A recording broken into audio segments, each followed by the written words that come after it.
अयोध्येतील रामलल्लाच्या मूर्तीची पहिली झलक झी24 तासवर 22 जानेवारीला होणार मूर्तीची प्राणप्रतिष्ठा।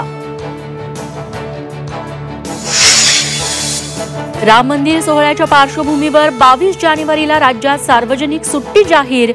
सरकारी कार्यालय, शाळा, कॉलेजेस बंद राहणार।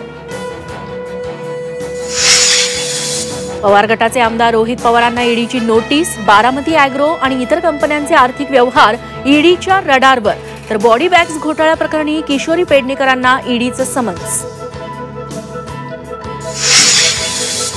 लहानपणी हक्काच्या घरात राहणं स्वप्न होतं। सोलापुरात कामगारांच्या घरांचं वाटप करताना पंतप्रधान मोदी भावूक।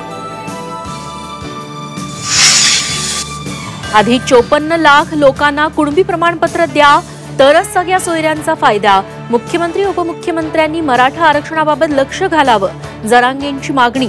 तर उद्या मुंबईतील मोर्चावर जरांगे ठाम।